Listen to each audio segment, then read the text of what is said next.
The incident that happened to me last autumn still doesn't make sense in my head. It haunts me, and I wake up in cold sweat. Here, I want to share it with you. Maybe it will make me feel better. I was delayed at work that day until late in the evening. It was Friday, and my family was all at the country house. I took the train to my suburban station, and then I had to take the bus. I stood at the bus stop, cold and windy weather, unpleasant weather. I checked the bus schedule and realized I had about 40 more minutes to wait. I thought, maybe I'll catch a ride for a small fee. I stepped onto the shoulder of the road and stuck out my thumb. It took a long time to stand there. There were few cars, and no one was in a hurry to stop. One car approached. I told him where I was going, and he demanded such a high fare.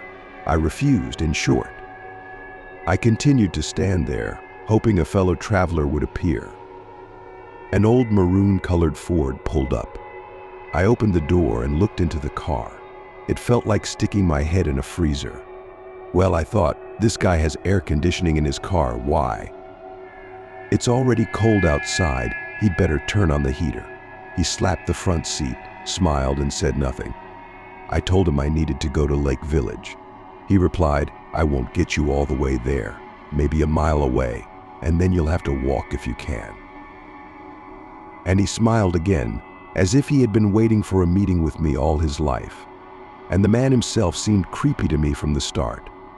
His lips stretched into a smile as if they were being pulled apart by threads, and his face was like wax. Not a single muscle moved, and his eyes, like those of a dead fish, dull and covered with a whitish film.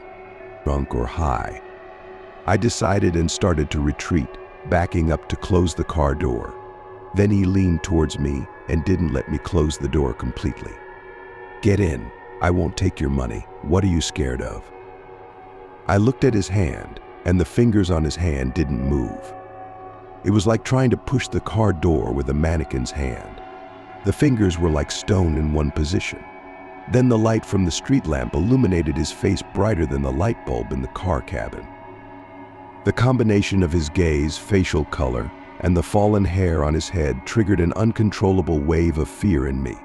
Spitting on the half-closed door, I turned around and ran to the bus stop, where several people were already waiting for the bus. Sneaking into the middle, I caught my breath and looked back. The car was gone. Gone. Thank God. I decided. Then I felt a little embarrassed for myself and started to analyze what scared me so much. Oh, the guy must have gotten drunk and gone for a joyride, got too hot from the drinks, turned on the air conditioning to the max, saw a hitchhiker, stopped, just wanted to chat on the way, and I dashed off like a deer. He probably amused himself thoroughly. Anyway, I didn't try to hitchhike anymore. I waited for the bus with everyone else, which was already half an hour late according to the schedule. As we approached my destination, Lake Village, I saw a car accident. My heart sank unpleasantly. Still, despite the fatigue and cold, I got off the bus at one stop earlier and headed to the scene of the accident. There were already traffic police cars and an ambulance.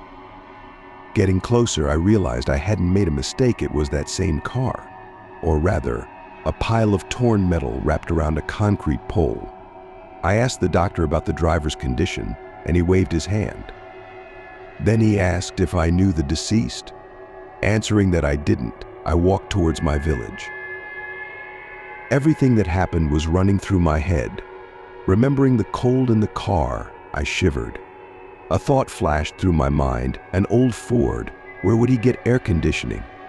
Then I saw a sign, 1 mile to the village. For some reason, the man's words came to mind, I won't get you all the way there, maybe a mile away, and then you'll have to walk if you can. Yes, I thought, I probably wouldn't have been able to walk if I had gone with him after all.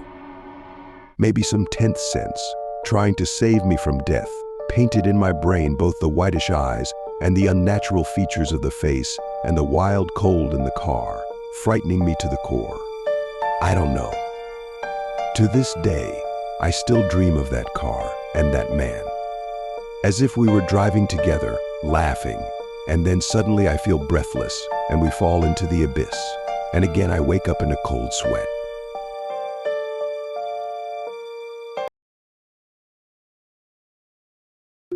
In the winter of 1935, in a small Japanese village, a blizzard raged.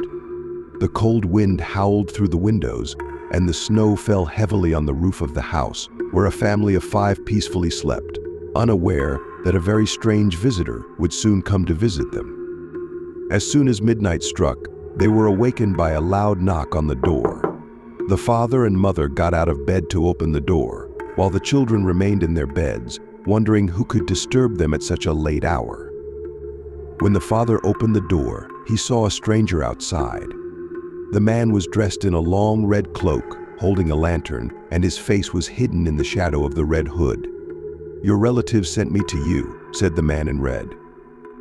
"Your mother has been struck by a sudden illness, and she wants to see you before she dies." The husband quickly dressed and, kissing his wife and children goodbye, went out into the street. Together with the man in the red cloak, they went to the house of his mother, who lived in the neighboring village. The wife anxiously awaited his return, while the children went back to sleep. Several hours passed, and another loud knock came to the door. The wife opened the door and was very surprised to see the man in the red cloak again. "Your husband sent me for you," he said. "His mother's condition is worsening. It's quite possible she won't make it until morning. Your husband said he will need your support when the time comes." Just like her husband, the wife quickly got dressed. She took the children to the neighbor, a middle-aged woman, and asked her to take care of them until she and her husband returned.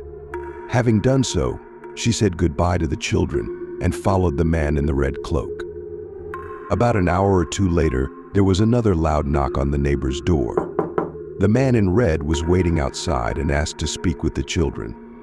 "I regret to inform you, but your grandmother has passed away," he said. "Your parents asked me to come back and take you. They are waiting for you at your grandmother's house." The children were already getting ready to leave with the man in the red cloak, but the neighbor suspected something and refused to let them go, standing in the doorway. "You can't take the children on such a night," she said sternly to the man in the red cloak. "The blizzard is at its peak. They will freeze to death. There will be plenty of time tomorrow. If their grandmother passed away tonight, she won't go anywhere and will still be there in the morning." The man in the red cloak continued to insist, but the neighbor was a stubborn woman and refused to budge. The man in red seemed unwilling to listen, and only when the neighbor grabbed a broom and threatened to beat him did he reluctantly disappear into the night. The next morning, the village was covered in deep snowdrifts. An old man got up early and, despite the cold weather, decided to take a walk. As he crossed the long wooden bridge at the entrance to the village, he noticed something strange. In the snow, he saw bright red stains. Upon closer inspection, he was horrified to realize that they were blood stains. Leaning against the railing of the bridge was a bloody axe. The old man was frightened. Everything indicated that a murder had taken place here. He hurried to the police station and informed everyone of his discovery. The police searched the area and found the bodies of the missing father and mother in the river. They had been brutally murdered, their heads severed with an axe. After speaking with the children and the neighbor, the police had no doubts about who committed the murder.